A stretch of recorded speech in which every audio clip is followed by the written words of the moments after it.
Now see, same receivable management, credit management से related some है. Okay, so Preet industry limited, company name is what बेटा? Preet industry limited, right, has annual credit sales, has annual credit sales of rupees how much? 24 lakhs. Annual credit sales of what beta? Rupees 24 lakhs. Okay, now Mr. Raja Patel, the newly appointed sales manager, has ambitious plan. उसका एकदम ambitious plan है, ठीक है, to increase the sales and also the profitability of the company. Okay, plan है उसका. तो business ने बोला भाई, टॉप लेवल ने बोला बता बेटा तेरा क्या प्लान है, तेरे बता. तो उसने क्या बोला? सी, पहले तो एट प्रेजेंट जो है, at present the sale price per unit is what? 20 rupees है. And present age of account receivable is 1 month. Age मतलब भाई क्रेडिट सेल्स का पीरियड कितना है, मतलब जो रिसीवेबल है डेटर्स का पीरियड कितना है. क्रेडिट सेल कर दिया ना आपने, तो डेटर अराइज हो गया, तो वो डेटर का पीरियड कितना है, कितने मंथ्स के लिए आपने क्रेडिट दिया उसको. So present age of credit period is what? 1 month. And variable cost 50% है और नेट प्रॉफिट 20% है. चलो, तो बेटा देखो, वेरिएबल कॉस्ट दिया आपको और नेट प्रॉफिट भी दिया है. अब इससे आप फिक्स कॉस्ट निकाल सकते हो अपना इजीली, समझे कि नहीं? आप अपना क्या निकाल सकते हो? Fix cost. आपको पता है कि वेरिएबल कॉस्ट किसके ऊपर होता है? सेल्स के ऊपर. तो सेल्स क्या होगा आपका? आपको पता है सेल्स 100 हो जाएगा. वेरिएबल कॉस्ट कितना है बेटा? वीसी आपका 50 है, तो बचा कितना? 50. ये क्या हो गया आपका? कंट्रीब्यूशन. उसके बाद आता है फिक्स कॉस्ट. फिक्स कॉस्ट तो आपको नहीं दिया है, लेकिन आपको प्रॉफिट दिया है. प्रॉफिट कितना बोल रहा है? 20% है. 20. तो बेटा फिक्स कॉस्ट क्या होगा? Balancing figure 30. तो याद रखना, इनडायरेक्टली दिया है फिक्स कॉस्ट, तो फिक्स कॉस्ट होगा आपका 30%. ध्यान देना, नहीं तो बोलेंगे फिक्स कॉस्ट तो दिया ही नहीं है, फिक्स कॉस्ट तो माइनस करने का ही नहीं. ऐसा मत करना रे बाबा, नहीं करने का. तो ये जो स्टेप है ना, वो याद रखना, एमसीक्यू में भी आ सकता है, समझे कि नहीं? चलो, अभी next, mister Patel has put forward the following 2 proposal before the management. So mister Patel ने, बराबर है, जो मिस्टर रजा पटेल था, जो न्यूली अपॉइंटेड सेल्स मैनेजर था, हैविंग एम्बिशियस प्लान था, तो उसने बोला, मैनेजमेंट को बोला, अरे भैया मैनेजमेंट सुनो सुनो सुनो मैनेजमेंट, प्रपोजल 1 प्रपोजल 2, बराबर है. प्रपोजल 1, मेरे पास 2 प्रपोजल है, 2 प्रपोजल 1 है, प्रपोजल 2 है. तो पहला प्रपोजल क्या था उसका कि increase the credit period to debtors from 1 month to 3 months. 3 महीने का क्रेडिट पीरियड दे दो, 3 मंथ्स का क्रेडिट पीरियड दे दो. अगर आप 3 महीने का क्रेडिट पीरियड देगा ना, तो आपका सेल्स बढ़ेगा और भी लोग आएंगे खरीदने के लिए, क्योंकि आपका क्रेडिट पीरियड ज्यादा हो गया है. तो उसने बोला कि expected sales will be 30 lakhs. पहले 24 लाख था, अब 30 lakhs हो जाएगा. लेकिन बैड डेट्स का चांसेस भी बढ़ेगा. तो बैड डेट्स का चांसेस होगा 2% ऑफ क्रेडिट सेल्स. ठीक है, मैनेजमेंट ने बोला ओके. दूसरा proposal, second proposal is what? Tell me the second proposal. तो मिस्टर पटेल ने बोला, सेकंड प्रपोजल के बारे में बोला. सेकंड प्रपोजल, जो प्रपोजल है नेक्स्ट वाला, रिड्यूस द सेलिंग प्राइस. क्या नेक्स्ट प्रपोजल क्या बोल रहा है वो? एक काम करो, या तो आपके पास एक और प्रपोजल है, मैनेजमेंट को बताया, आप क्या कर सकते हो? सेलिंग प्राइस रिड्यूस कर दो 5% से. सेलिंग प्राइस जो है वो 5% से रिड्यूस कर दो. सेलिंग प्राइस 20 है ना, तो 5% से कम कर दो. 5% से आप सेलिंग प्राइस कर दोगे ना, कम कर दोगे, तो expected sales would be rupees 28.5 lakhs हो जाएगा. तो आपका जो सेल्स होगा ना, सेल्स वो 28.5 lakhs हो जाएगा. मतलब as compare to previous funds तो बढ़ रहा है ना आपका. प्रीवियस सेल्स तो आपका 24 lakhs है, इधर 28.5 lakhs है. तो सेलिंग प्राइस रिड्यूस करने में क्या हर्ज है?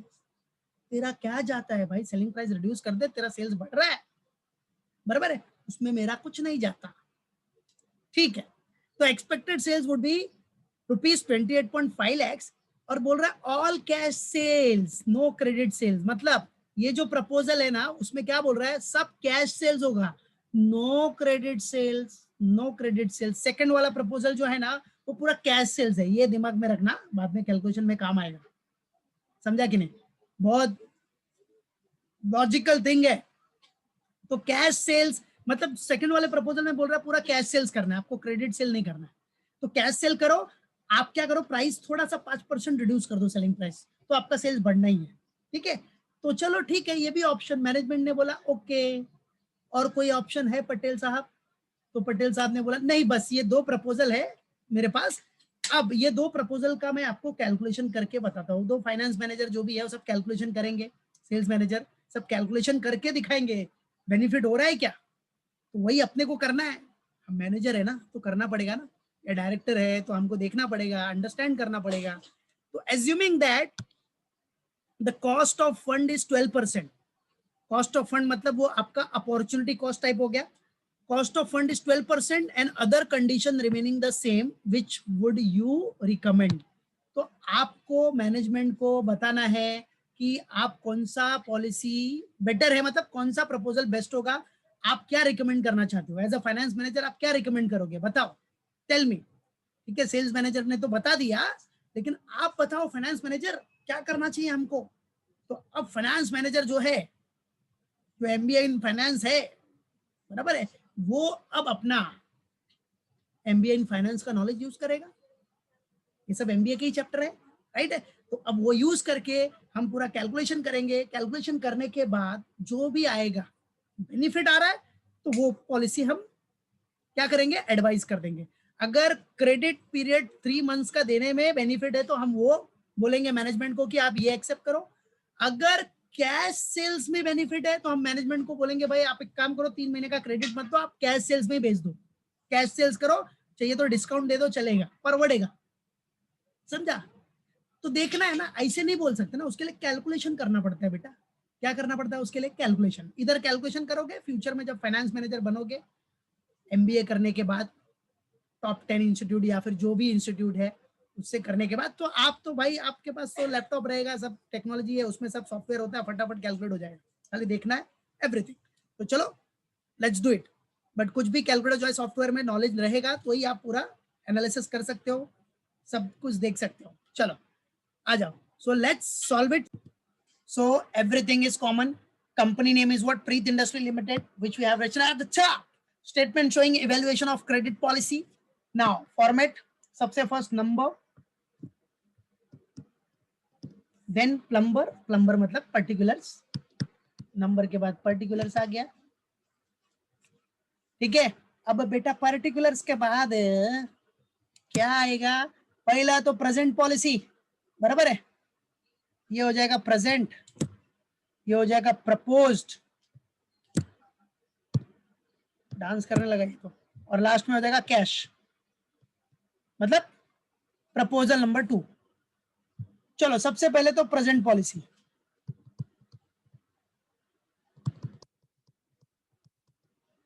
बच्चा प्रेजेंट पॉलिसी का पीरियड कितना है अपना, 1 मंथ।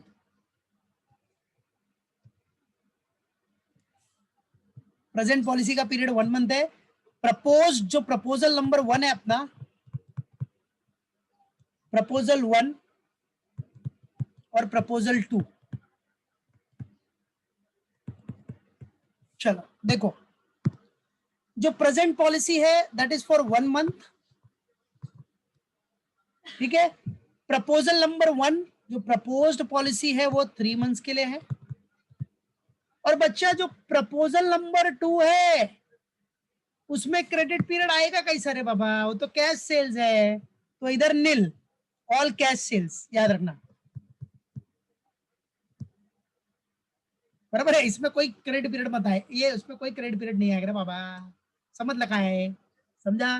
तो प्रपोजल नंबर 2 जब ऑल कैश सेल्स है तो क्रेडिट पीरियड कैसा आएगा रे, आएगा क्या, नहीं ना, खत्म, फिनिश, समझा मेरे प्यारे बच्चों? नॉर्मल चीज है, याद रखना, ऑल कैश सेल्स है, आगे देखो यूज होएगा, इधर ही गलती कर देते लोग। चलो, और क्वेश्चन में प्रॉपरली मेंशन किया है बच्चा, प्रॉपरली मेंशन किया है। चलो सबसे पहला द वेरी फर्स्ट वन, अब देखो आपको सेल्स के बारे में इधर दिया है सब कुछ, everything is given regarding sales, ठीक है। अब देख सकते हो, देखो क्वेश्चन में आपको सेल्स के बारे में दिया है, सेल्स प्राइस पर यूनिट भी दिया है, पर यूनिट 20 दिख रहा है, पर यूनिट 20 दिया है, वेरिएबल कॉस्ट 50% बोला है, एवरीथिंग इज गिवन, सब कुछ आपको दिया है, ठीक है, मालूम पड़ा। तो चलो यूनिट है अपने पास, तो यूनिट बनाने में कोई हर्ज है नहीं, वैसे भी सेल्स अपने को पूरा डायरेक्टली दिया है, तो आप यूनिट से स्टार्ट करोगे तो फिर भी चलेगा, या डायरेक्ट सेल से स्टार्ट करोगे तो फिर भी चलेगा, दैट्स योर, बराबर है, चॉइस, करेक्ट है। वैसे देखो सब दिया है ना अपने को, ये 24 लाख है, सेकंड वाला 30 लाख है, और थर्ड वाला 28.5 है, फिर वेरिएबल कॉस्ट भी डायरेक्ट मालूम पड़ रहा है 50%, तो डायरेक्टली कर सकते हो आप, डायरेक्ट सेल से भी स्टार्ट कर सकते हो, बट चलो यूनिट से स्टार्ट कर देते हैं, यूनिट्स, आप डायरेक्ट सेल से स्टार्ट कर सकते हो, ठीक है। अब यूनिट्स तो अपने को डायरेक्टली नहीं दिया है, फिर यूनिट्स के बाद क्या आता है, selling price per unit, units तो अपने को डायरेक्ट दिया नहीं है, बट निकाल सकते हैं ना, हमारे पास सेल्स है, वी हैव सेल्स, चलो सेल्स कितना है बोलो, प्रेजेंट पॉलिसी का सेल्स कितना था अपना 24 लाख, प्रपोजल नंबर 1 का सेल्स कितना है 30 लाख, और प्रपोजल नंबर 2 का सेल्स क्या बोल रहा था 28,50,000, ठीक है। सेलिंग प्राइस पर यूनिट आपको पता है, क्वेश्चन में बोला ही है 20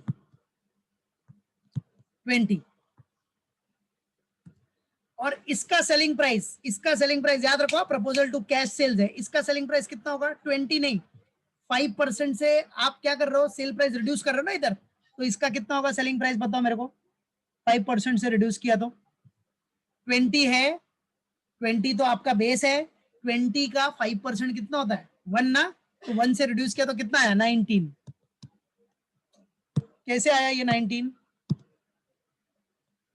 20 माइनस 5%, तो कैलसी में करोगे तो डायरेक्ट आंसर आ जाएगा, 20 का बटन दबाओ माइनस 5% करो डायरेक्ट 19 आ जाएगा, वेरी गुड शांतन, ठीक है।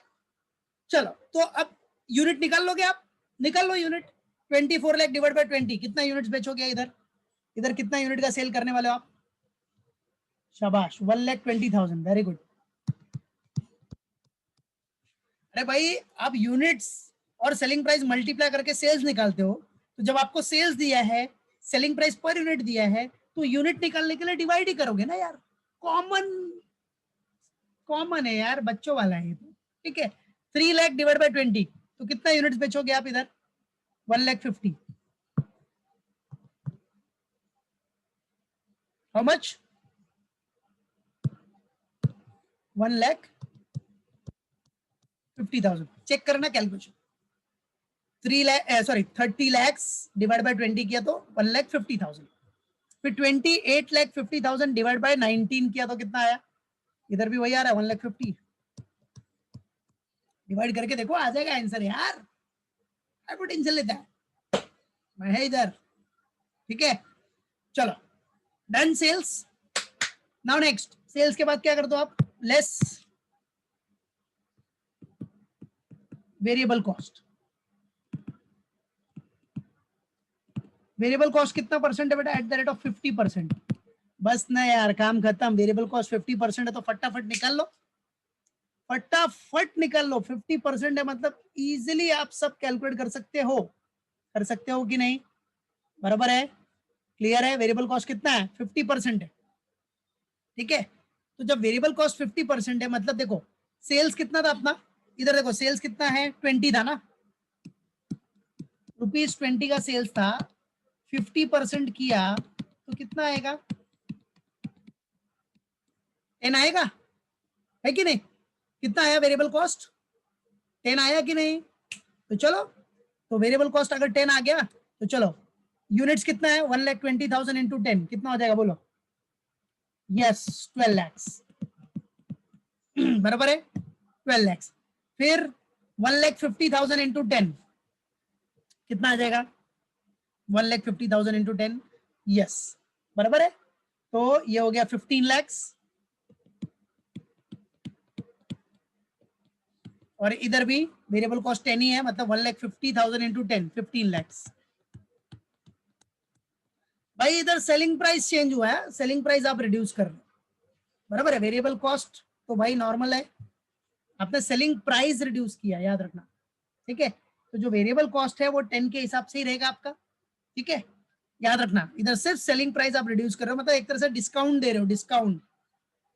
कैश सेल्स आप कर रहे हो तो एक तरह से 5% का डिस्काउंट दिया, ठीक है। तो वेरिएबल कॉस्ट जो है वो तो होना ही है ना आपका, जितना है कैपेसिटी के बेस पे, तो वो 10 है, तो 10 के हिसाब से 15 lakhs हो गया। चलो उसके बाद वेरिएबल कॉस्ट माइनस कर दो। अब वेरिएबल कॉस्ट माइनस करेगा तो फिफ्थ क्या आएगा, ठीक है। चलो fifth one will be what, बताओ। यस करेक्ट, ठीक है। तो बच्चा लोग बराबर है, कंट्रीब्यूशन कर दो इधर, इसको दूसरे कलर में करता हूं मैं। Sales minus variable cost is equal to contribution.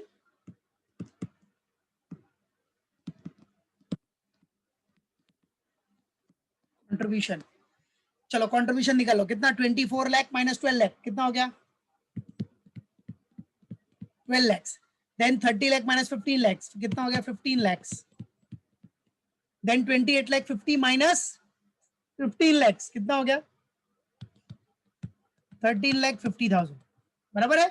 ये कंट्रीब्यूशन। फिर बेटा कंट्रीब्यूशन के बाद क्या करते हो आप, माइनस फिक्स कॉस्ट। अब जरा फिक्स कॉस्ट के लिए मैंने बताया ना आपको कैसे आया फिक्स कॉस्ट, बराबर है। उसके लिए इधर कैलकुलेट कर देता हूं मैं, ठीक है।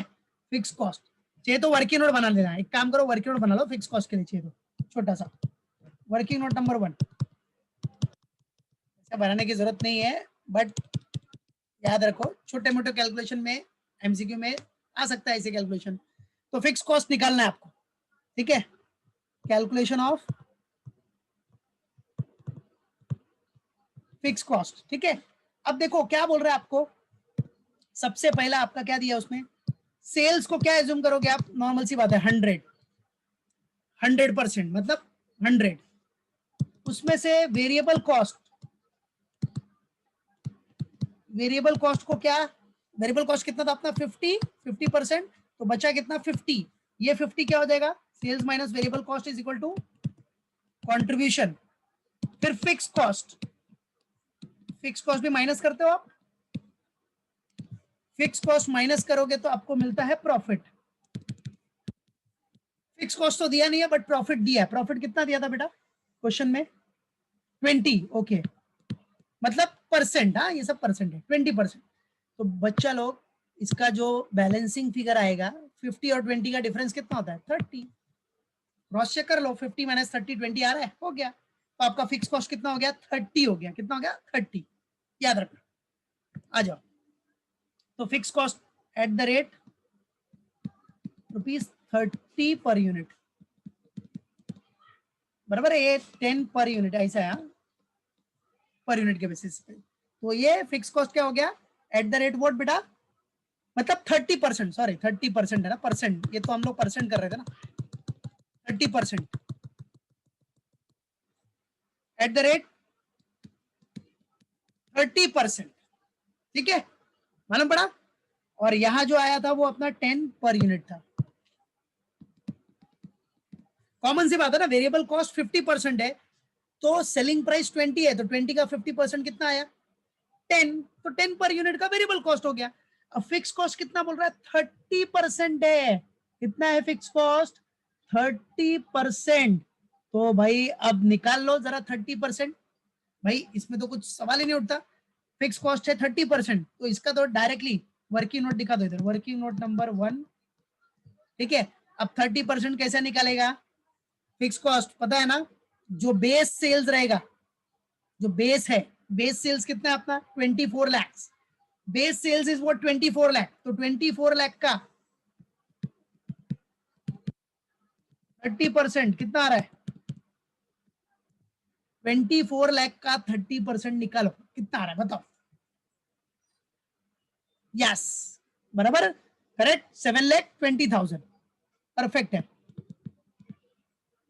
7,20,000, बराबर है। या फिर आप ऐसे भी कर सकते हो ना, 30% निकाला तो सेल कितना है, 20 है पर यूनिट का, तो 20 का 30% निकाल लो, बराबर है। 20 का क्या करो 30%, कितना होता है 20 का 30%, 6, और 6 इंटू यूनिट से मल्टीप्लाई कर दो, वही आएगा सेम। चाहे वैसे करो चाहे डायरेक्टली ये अमाउंट से निकाल लो, तो जो भी निकालेगा फिक्स कॉस्ट, वो फिक्स कॉस्ट पता है ना सेम रहेगा। फिक्स कॉस्ट क्या रहेगा बेटा, फिक्स कॉस्ट क्या होता है बच्चा, सब में सेम होता है, पता ही है आपको। तो इधर भी सेम है, तो यहां भी क्या रहेगा, वो सेम रहेगा, जो बेस का रहेगा प्रेजेंट पॉलिसी के बेसिस पे सब में सेम होगा फिक्स कॉस्ट, ठीक है। तो फिक्स कॉस्ट आ गया 30% के बेसिस पे, तो या तो आप 20 का 30% निकालो, 6 रुपया, 6 को मल्टीप्लाई कर दो 1,20,000 यूनिट से, क्योंकि 6 रुपया आया तो पर यूनिट हो जाएगा, और 1,20,000 यूनिट है तो 1,20,000 इंटू 6, 7,20,000। या फिर डायरेक्ट कर लो 30%, 24 लाख का 30%, सेल्स ही है ना, 24 लाख का 30% डायरेक्ट आ जाएगा। चलो माइनस करो, फिक्स कॉस्ट माइनस करो। अब फिक्स कॉस्ट माइनस करेगा तो क्या मिल जाएगा आपको, operating profit. 7th one will be what, operating profit. चलो कितना है, 12 lakh minus 7,20,000, so operating profit is how much, yes 4,80,000।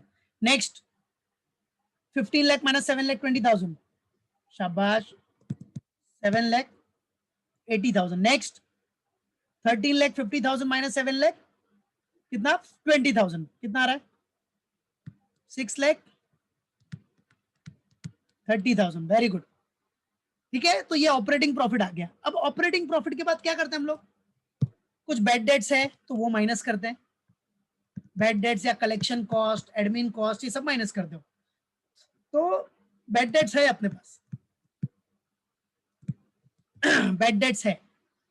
चलो बैड डेट्स का परसेंटेज कितना बोल रहा है, अब बैड डेट सिर्फ किस में है याद रखना, प्रेजेंट पॉलिसी में तो नहीं है, बट अगर आप 3 महीने का क्रेडिट दोगे तो बैड डेट्स का रेट है 2% का। तो चलो 2% निकाल लो जरा, बैड डेट्स किसके ऊपर होगा, सेल्स के ऊपर होगा। तो 30 लाख का सेल है इधर, 30 लाख का 2% कितना आ रहा है,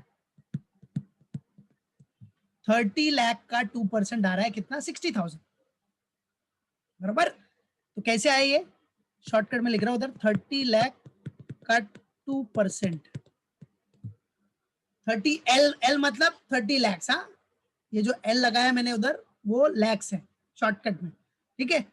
तो 30 लैक्स का 2% दैट इज 60,000, ठीक है, बराबर है। चलो इधर तो बैड डेट्स होगा ही नहीं, सवाल ही नहीं उठता, ये तो कैश सेल्स है, इसमें तो कोई क्वेश्चन ही अराइज नहीं होता। चलो फाइनली, और तो कुछ कलेक्शन कॉस्ट नहीं है, कुछ एडमिन कॉस्ट नहीं है, तो फाइनली आपको क्या मिल जाएगा, आपका प्रॉफिट। चलो प्रॉफिट कितना आ गया, ये तो सेम हो जाएगा 4,80,000, फिर 7,80,000 माइनस 60,000 कितना हो गया अपना, 7,20,000, फिर 6,30,000 माइनस नील तो 6,30,000, दैट्स इट, डन।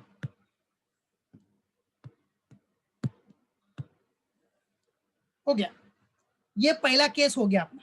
ये क्या था बेटा अपना, एक्सपेक्टेड कॉस्ट, जैसा हम लोग हेडिंग डालते हैं, इधर दिखाया नहीं था ना, ये दो पुट कर देता हूं मैं, एक्सपेक्टेड कॉस्ट, जैसा हम लोग हर सब में हेडिंग डालते हैं सेम, ये आपका एक्सपेक्टेड कॉस्ट का कैलकुलेशन सबसे फर्स्ट, ठीक है।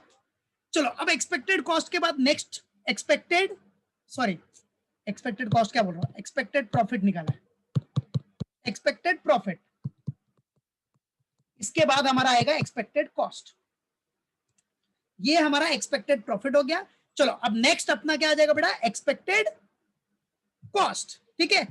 पहला एक्सपेक्टेड प्रॉफिट पहले भी कर चुके हैं सब, वही चीज है, पहले एक्सपेक्टेड प्रॉफिट फिर एक्सपेक्टेड कॉस्ट, तो फॉर्मेट सेम है, आ जाओ, तो सेम फॉर्मेट, शाबाश कर लो शांतन।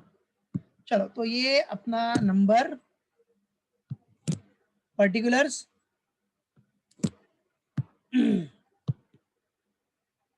प्रेजेंट, प्रपोज्ड, और ये प्रेजेंट के लिए हो गया, ये प्रपोज्ड प्रपोजल वाला है जिसमें अपना 3 मंथ्स था, शॉर्टकट में लिख रहा हूं मैं, और ये प्रपोजल ये 1 था, ये proposal two all cash sales.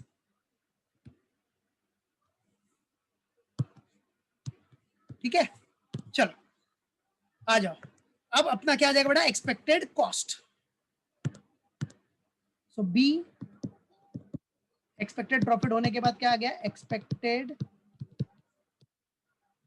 Cost. चलो अब एक्सपेक्टेड कॉस्ट को याद रखना, इसको और क्या बोलते हैं हम लोग, एक्सपेक्टेड अपॉर्चुनिटी कॉस्ट भी बोलते हैं। सब लोग को नाम याद रहना चाहिए। Expected cost is also known as expected opportunity cost. ठीक है, चलो नंबर क्या था अपना, 9 हो गया ना, अभी 10। अब 10th में सबसे पहला क्या आता है बेटा, इन्वेस्टमेंट इन अकाउंट रिसीवेबल। इन्वेस्टमेंट इन अकाउंट्स रिसीवेबल। फॉर्मूला पता ही है इसका, फॉर्मूला क्या होता है, variable cost plus fix cost. चलो कर लो। तो पहले वाले में वेरिएबल कॉस्ट कितना है 12 लाख, फिक्स कॉस्ट कितना है 720, ऐसे ही दूसरे का और तीसरे का बराबर है। बट तीसरे का करना मत, ये कैश सेल्स है।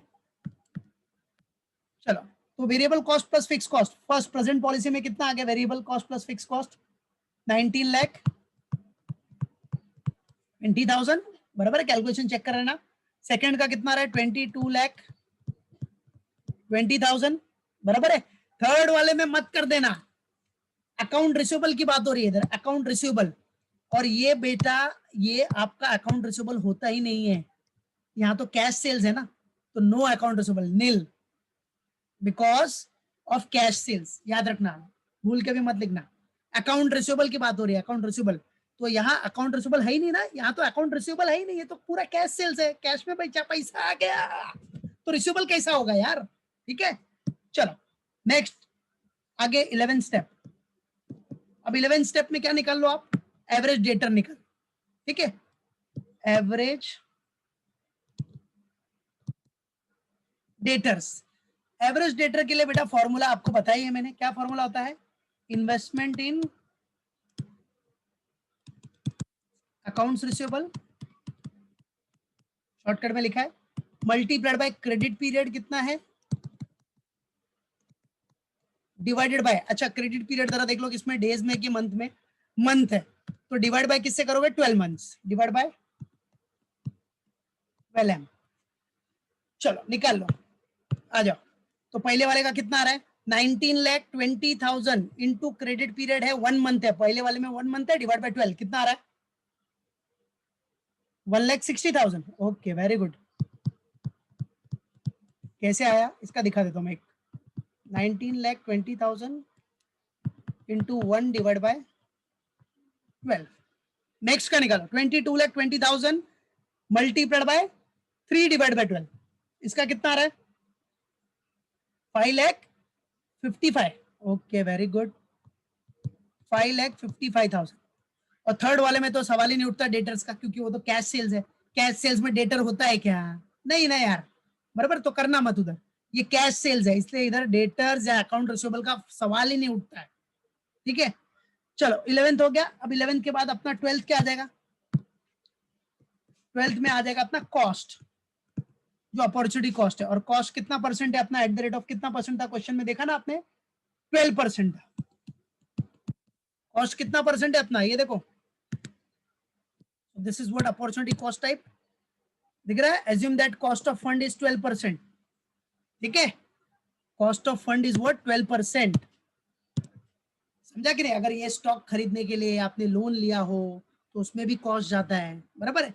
या आपका फंड ब्लॉक हो गया हो, वो फंड कहीं और यूज करते तो अच्छा कमाते, बट वो कमाई आपकी लॉस्ट हो गई, तो वो सब अपॉर्चुनिटी कॉस्ट टाइप हो गया। तो कॉस्ट अपना क्या हो गया 12% दिया इधर, तो कितना है 12%, निकालो अभी। कैसे निकालोगे, फॉर्मूला क्या है इसका निकालने का, very simple, average debtor multiplied by 12%। चलो कैलकुलेट करो, एवरेज डेटर है 1,60,000, उसका 12% निकाला तो कितना आया 19,200। यस दिखा देता हूं मैं, 1,60,000 का कितना 12%। नेक्स्ट 5,55,000 का 12% कितना आ रहा है, ओके 66,600। ठीक है, इधर तो सवाल ही नहीं उठता, डेटर्स है ही नहीं है। चलो कॉस्ट भी हो गया अपना, डन बेटा। अब क्या आएगा, ए बी भी हो गया, एक्सपेक्टेड प्रॉफिट हो गया, एक्सपेक्टेड कॉस्ट हो गया, अब आएगा नेट बेनिफिट्स। नेट बेनिफिट्स, अब नेट बेनिफिट आप कैसे निकालते हो, आपको पता है क्या करते हो नेट बेनिफिट निकालने के लिए, प्रॉफिट माइनस कॉस्ट। ठीक है, चलो प्रॉफिट कितना आया था आपका, सीधा प्रॉफिट 4,80,000 माइनस कॉस्ट कितना है 19,200। चलो माइनस करो, कितना आ रहा है 4,60,800। वेरी गुड, एक लिख देता हूं मैं, कैसे आया ये, प्रॉफिट माइनस कॉस्ट 4,80,000 माइनस 19,200। ठीक है, अभी ऐसे करते जाओ आगे। सेकंड वाले का कितना आ रहा है, यस सेकंड वाले का आ रहा है 6,53,400। और लास्ट वाले का जरा निकालो, प्रॉफिट कितना है उसका 6,30,000 है। देखो लास्ट वाले का कैश सेल्स का 6,30,000 प्रॉफिट है, और कॉस्ट तो कुछ नहीं है, तो इसमें तो पूरा बेनिफिट हो गया 6,30,000 का, 6,30,000। ठीक है, डन। चलो अब नेट बेनिफिट्स के बाद क्या आ जाएगा अपना डी, पॉलिसी बेनिफिट।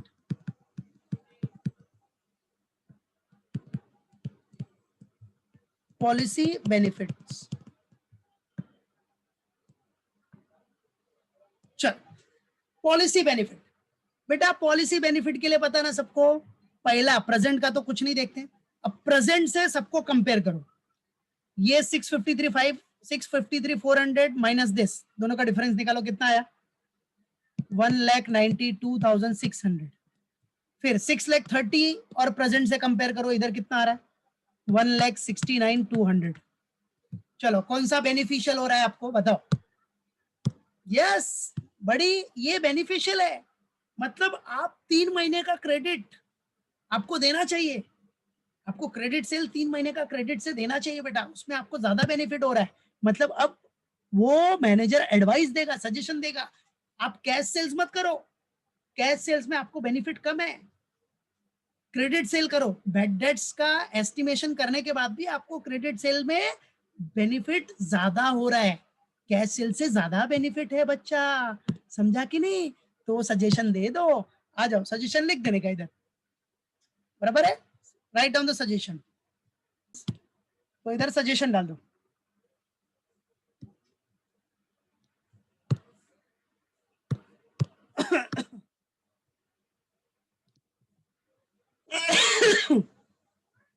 क्या बेटा, सजेशन दे देते हम लोग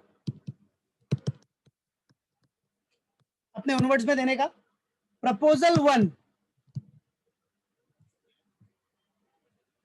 सो बच्चा लोग सजेशन दे दो, क्या प्रपोजल 1 राइट है, with sorry proposal 1 with what 3 months credit period, 3 months credit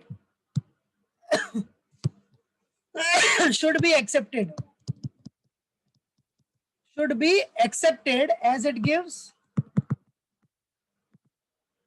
gives higher benefit या हाईएस्ट बेनिफिट, जो भी लिखना है लिखा दो अपने ओन वर्ड्स में। ठीक है, बराबर है बेटा, तो ये हो गया आपका ये सम ओवर। अपने ओन वर्ड्स में आप अपना सजेशन लिख सकते हो, खाली सजेशन में आंसर में यही रहना चाहिए क्योंकि यही बेनिफिट हो रहा है, बाकी सेंटेंस आप अपने ओन वर्ड्स में बना सकते हो। सो ये हुआ आपका यहाँ सम फिनिश, क्लियर है, याद रखना। तो कैश सेल्स का फंडा है, इसलिए कैश सेल्स का फंडा याद रहा, सम फिनिश। ओके, तो चलो सबको ऑल द बेस्ट, अच्छे से प्रिपेयर